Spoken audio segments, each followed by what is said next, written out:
Assalamualaikum warahmatullahi wabarakatuh.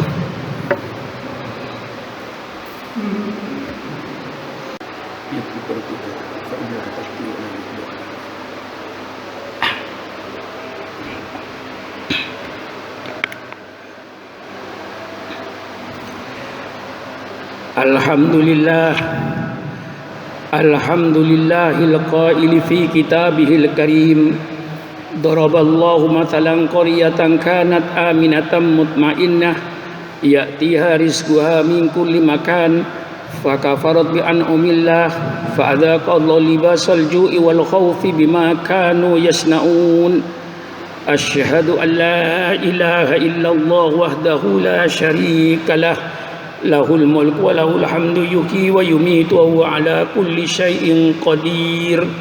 Wa asyhadu anna sayyidana Muhammadan abduhu wa rasuluh al-qaili fi haditsil karim innama bu'itsu li utammima makarimal akhlaq. Allahumma shalli wa sallim ala hadan nabiyil karim sayyidina wa habibina wa syafi'ina wa maulana Muhammad wa ala alihi wa ashabihi wa tabi'in wa man tabi'at tabi'ina bi ihsanin ila yaumiddin. Amma ba'du fa ya ibadallah, usikum wa iyya bi nafsi bi taqwallah faqad fazal muttaqun al muflihun.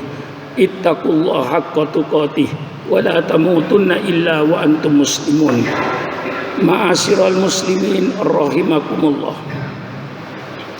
Sidang Jumat yang berbahagia, selalu kita mengajak terlebih dahulu untuk sama-sama bersyukur kepada Allah Subhanahu wa taala atas segala nikmat yang telah diberikan oleh Allah Subhanahu wa taala, baik nikmat lahir maupun nikmat batin.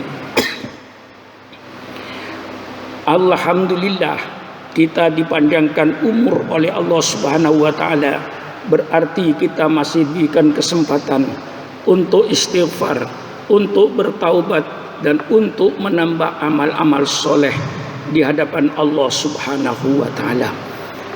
Untuk lebih mantapnya perasaan ini, mari kita lihat saudara kita yang sedang berada di liang kubur. Mereka sudah tidak ada kesempatan lagi untuk zikir kepada Allah Subhanahu wa taala.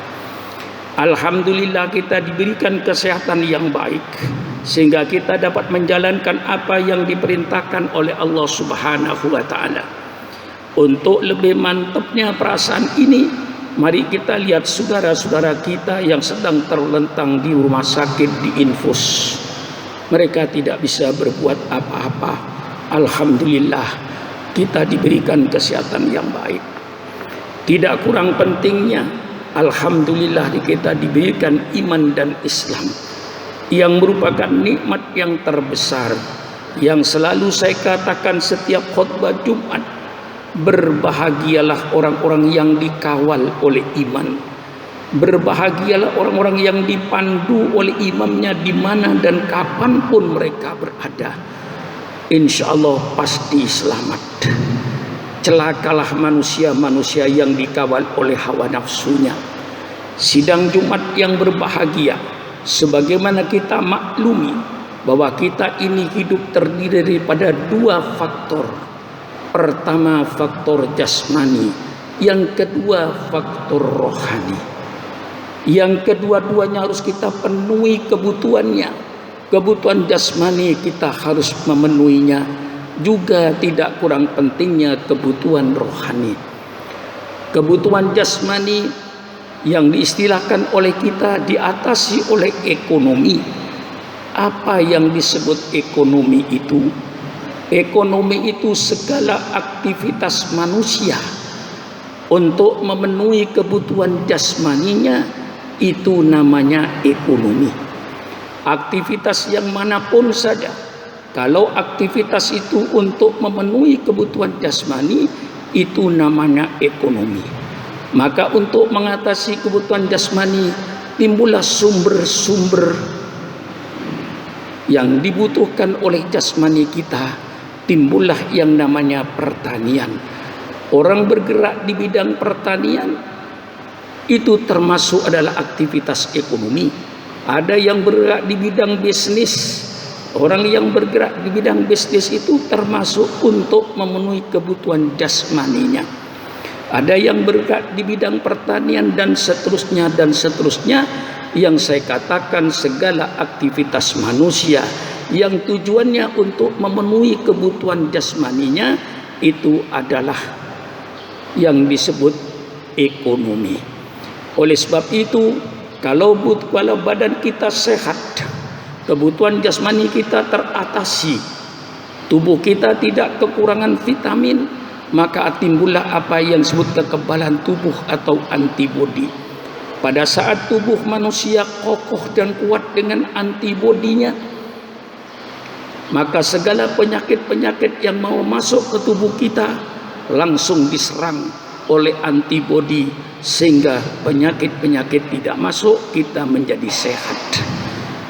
Sehingga timbullah bermacam-macam penyakit jasmani yang mungkin tidak bisa kita hitung berapa banyaknya penyakit jasmani.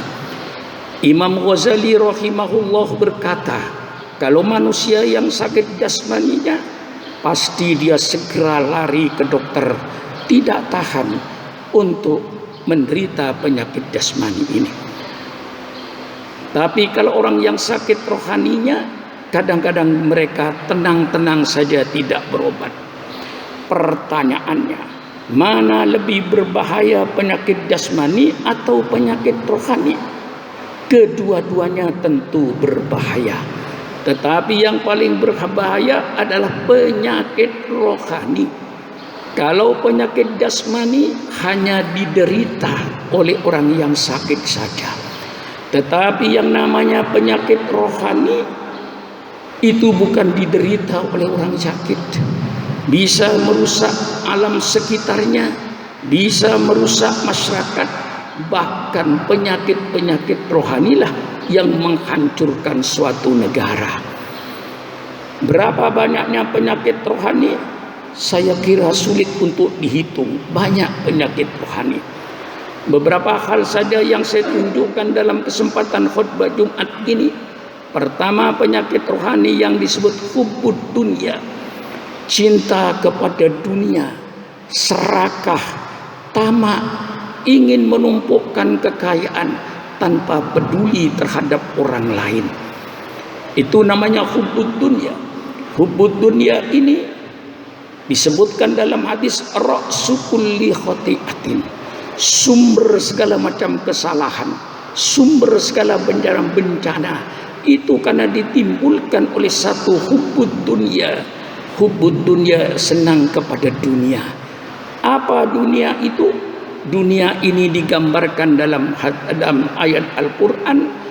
Zuyyina linnasi hubbus syahwat minan nisa wal banin wal qanatiril muqantarati minad dhahabi wal fiddah wal khailil musawwamati wal an'ami wal harth dzalika mata'ul hayatid dunya wallahu indahu husnul ma'ab. Telah dijadikan perhiasan oleh Allah kepada manusia hubbus syahwat. Pertama, senang nafsunya. Laki-laki senang dengan perempuan, perempuan senang dengan laki-laki. Ini yang mengakibat kadang-kadang bermacam-macam bencana. Timbul perselingkuhan, timbul perzinaan dan macam-macamnya. Cinta kepada harta, hubbus syahwat minan nisa'i wal banin, serang kepada anak. Kadang-kadang kita senang anak, salah caranya. Senang anak hanya mengikuti kemauan anak. Anak minta duit, kasih duit. Anak minta motor, kasih motor. Apa kemauan anak? Sehingga sekarang banyak orang tua yang diatur oleh anaknya.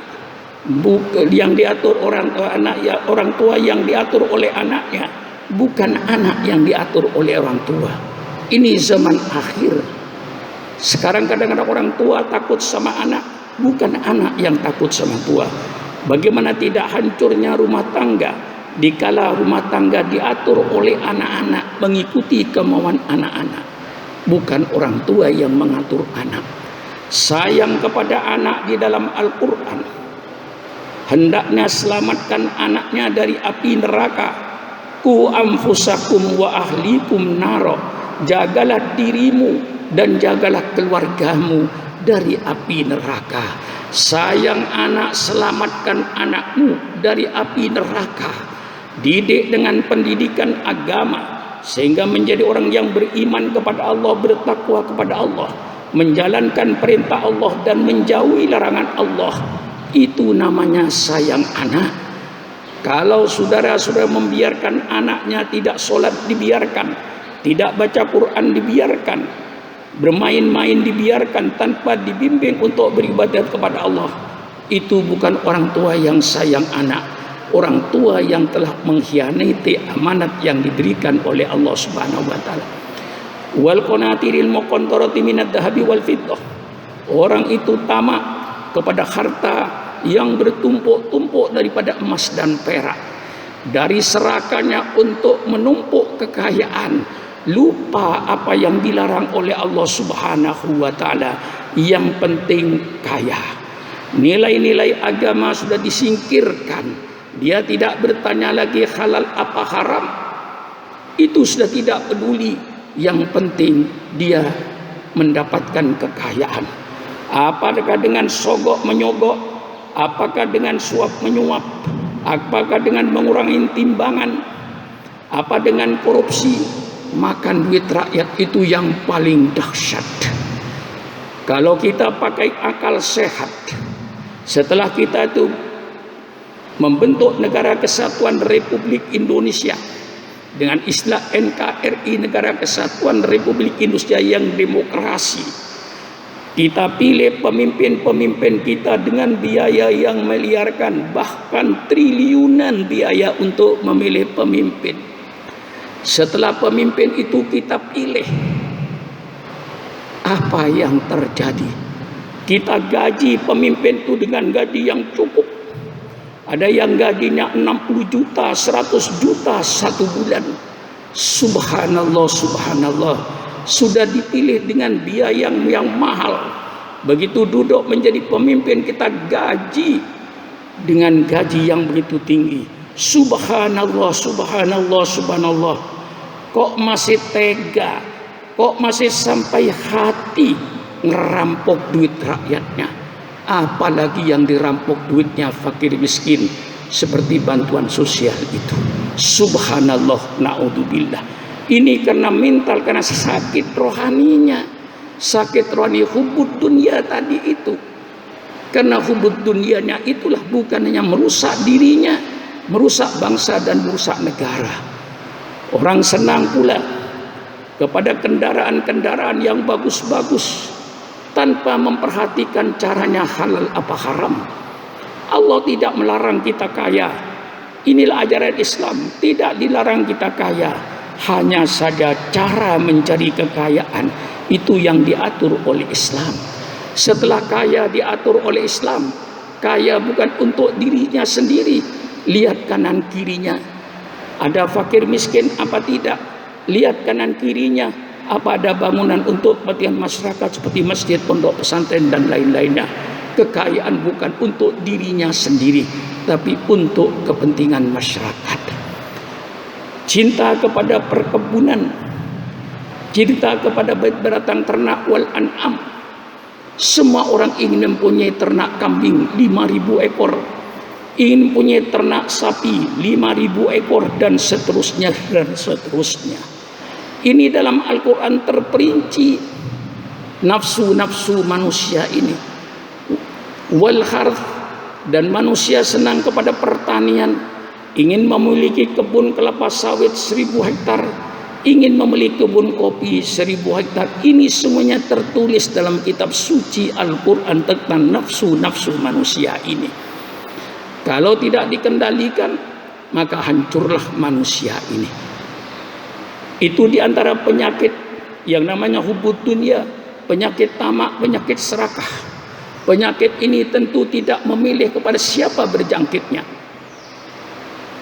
Kalau penyakit tamak dan serakah berjangkit kepada pedagang-pedagang di pasar-pasar, terjadilah penipuan, mengurangi timbangan. Kalau penyakit hubud dunia ini jatuh di kalangan pemimpin-pemimpin, apa yang terjadi? maka dia rela untuk makan duit rakyat, merampas duitnya fakir miskin. Kalau yang tamak dan serakah termasuk pada kiainya, ulamanya tamak dan serakah, apa yang akan terjadi? Imannya dipertaruhkan, agamanya diperjualbelikan. Ini yang akan terjadi. Jadi penyakit tamak dan serakah singgah kepada siapapun saja, sangat membahayakan kehidupan ini. Oleh sebab itu Rasulullah diutus oleh Allah Subhanahu wa taala, innama bu'itu liutammima makarimul akhlak. Maka Islam berbicara dalam segala kehidupan manusia. Islam berbicara dalam perdagangan supaya pelaku-pelaku ekonomi ini berakhlakul karimah. Islam berbicara di soal pertanian supaya pelaku-pelaku petani berakhlakul karimah. Islam berbicara di dalam soal perniagaan, di soal industri, supaya semua pelaku-pelaku industri berakhlakul karimah. Islam berbicara di bidang politik supaya pelaku-pelaku politik berakhlakul karimah. Maka kalau kita berbicara soal revolusi mental, kita berbicara soal revolusi akhlak, itu cuma istilah saja. Kalau kita mengadakan revolusi mental atau revolusi akhlak, tidak ada jalan lain. Satu-satunya cuma agama. Agama Islam sudah menunjukkan revolusi akhlak, revolusi mental hanya dalam tempo 23 tahun. Yang masyarakat Arab dikenal dengan masyarakat jahiliyah, masyarakat yang biadab, perzinaan, pemabukan, penjudian, pembunuhan, yang kuat makan yang lemah, yang kaya makan yang miskin. Itulah keadaan pada waktu itu yang disebut zaman jahiliyah. Ternyata hanya tempo 23 tahun terjadi perubahan total di bidang akhlak, di bidang moral, sehingga bangsa yang dahulunya 23 tahun yang lalu biadab sekarang menjadi orang yang sujud kepada Allah, yang bisa membedakan ini yang halal, ini yang haram, bisa membedakan ini yang hak dan ini yang batil. Maka kalau bicara soal revolusi mental atau revolusi akhlak, tidak ada jalan lain kecuali agama yang harus ditingkatkan. Selain agama tidak mungkin mengadakan revolusi mental. Dan ini telah dibuktikan oleh junjungan kita Nabi besar Muhammad sallallahu alaihi wasallam. Oleh sebab itu Islam berbicara sekali dalam segala bidang kehidupan dalam rangka untuk membentuk akhlakul karimah, akhlak yang mulia. Kalau Islam bicara soal politik, supaya pelaku-pelaku politik itu berakhlakul karimah. Kepentingan rakyatnya didahulukan daripada kepentingan pribadinya. Kalau Islam bicara soal ekonomi, soal perdagangan, supaya mereka yang berdagang baik di toko-toko, di pasar-pasar, mempergunakan akhlakul karimah sebagaimana dicontohkan oleh junjungan kita Nabi besar Muhammad sallallahu alaihi wasallam. Islam berbicara soal buruh, soal industri, supaya majikan dengan buruhnya, buruh dengan majikan, kedua-duanya sama-sama berakhlakul karimah. Yang kaya berkata, alhamdulillah masih ada fakir miskin yang bekerja di pabrik saya. Saya harus memenuhi kebutuhan mereka, saya harus menyayangi mereka karena mereka bekerja sehingga pabrik saya bisa jalan. Wahai orang-orang kaya, sadarlah dirimu bahwa kekayaan yang ada pada dirimu itu hakikatnya adalah keringatnya fakir miskin. Kau mempunyai sawah katakan 50 hektar. Kalau tidak ada orang miskin yang macul di sawahmu, persilakan orang kaya pacul sendiri sawahmu 50 hektar. Insya Allah kau akan mati macul. Yang majikan mempunyai akhlakul karimah, menyayangi kepada buruhnya. Ini yang diajarkan oleh Islam. Buruhnya pun diajarkan akhlakul karimah.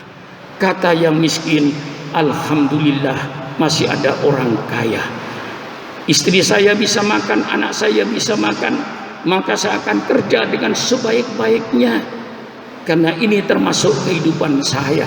Kalau seandainya yang kaya berkata alhamdulillah masih ada orang miskin yang bekerja kepada saya, sehingga kekayaan yang ada di tangan saya seluruhnya ada keringatnya fakir miskin. Yang miskin sadar alhamdulillah ada orang kaya. Istri saya bisa makan, anak saya bisa sekolah. Subhanallah, alangkah indahnya dunia kalau seandainya akhlak Islam ini dipraktekkan, betul-betul kembali kepada akhlak Al-Quran. Indah kehidupan ini. Oleh sebab itu Allah nyatakan, ahum yaksimuna rahmat rabbik nahnu qasamna bainahum ma'isyatahum fil hayatid dunya wa rafa'na ba'dahum fawqa ba'din darajat. Apakah mereka yang membagi-bagi rahmat Allah? Apakah kiai yang bagi-bagi rahmat Allah? Tidak. Apakah pemerintah yang membagi-bagi rahmat Allah? Tidak. Itu cuma perantara saja. Siapa yang bagi-bagi rahmat Allah? Allah bagi rahmat Allah itu Allah bagi sendiri. Dan Allah nyatakan saya bagi tidak sama. Ada yang saya angkat, ada yang tidak. Ada yang kaya, ada yang miskin. Ada yang alim, ada yang tidak. Mengapa Allah bikin kehidupan ini tidak sama?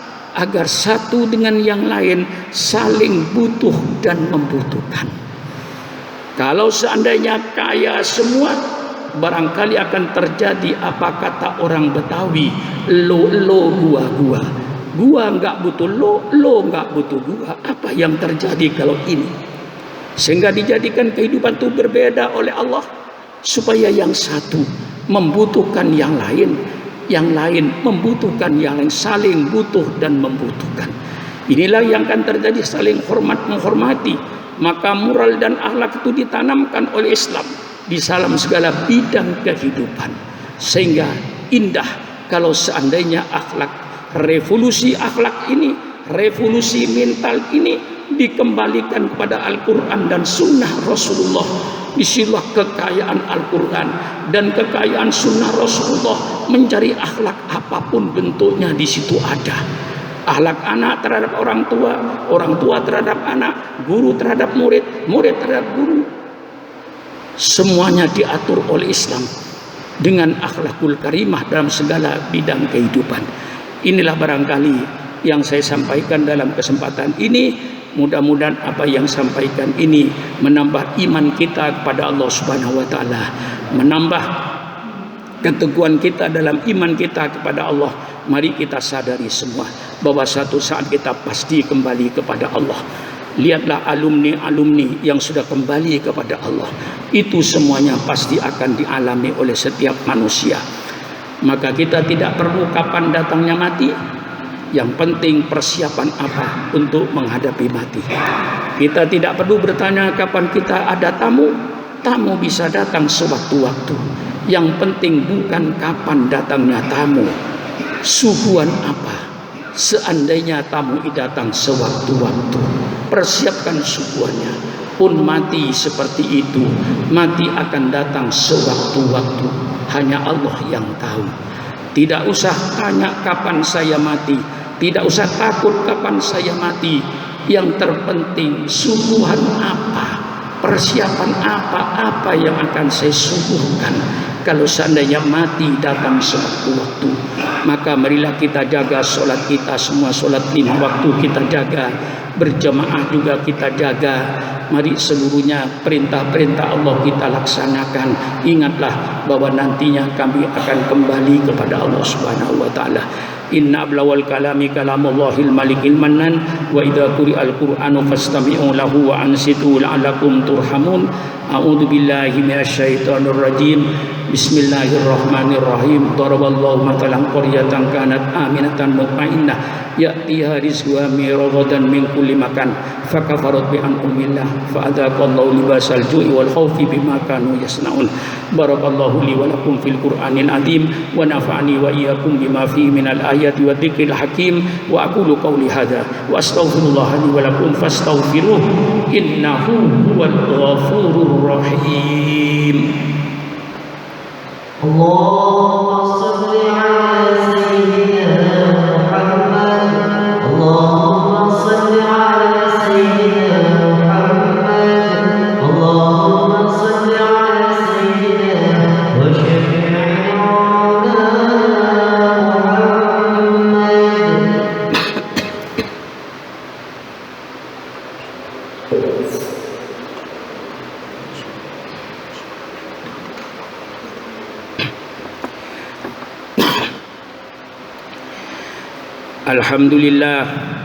Alhamdulillahilladzi sadaqa wa'dahu wa nasara 'abdahu wa a'azza jundahu wa hazamal ahzaba wahdahu. Asyhadu an la ilaha illallah wahdahu la syarika lah. Arsala rasulahu bil huda wa dinil haqq liyudhhirahu 'ala dini kulli walau karihal musyrikun. Wa asyhadu anna sayyidana Muhammadan abduhu wa rasuluhu wa habibuhu wa khaliluhu al-mab'utsu rahmatan lil alamin.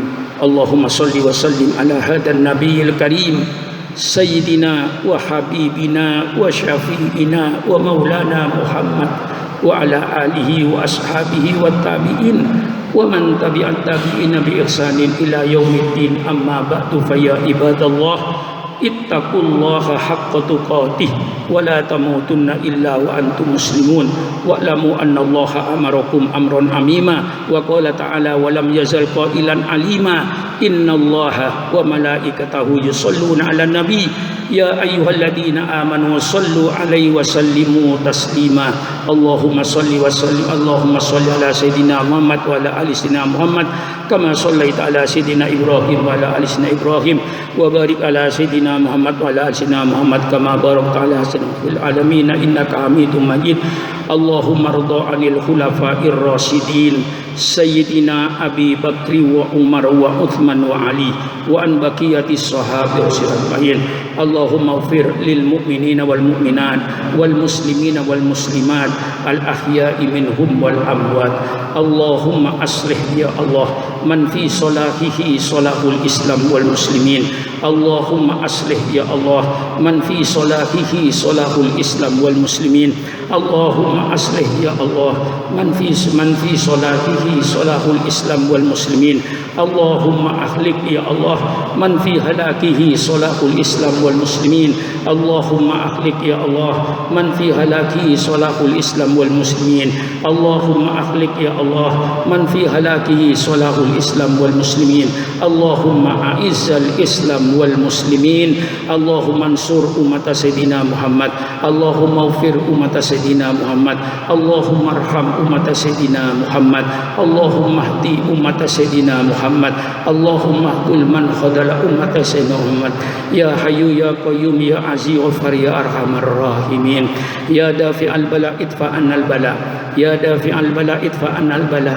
Ya dafi'al idfa annal bala wal waba wat ta'un wa virus corona min baladina hadha khassah wa min buldanil muslimina ammah.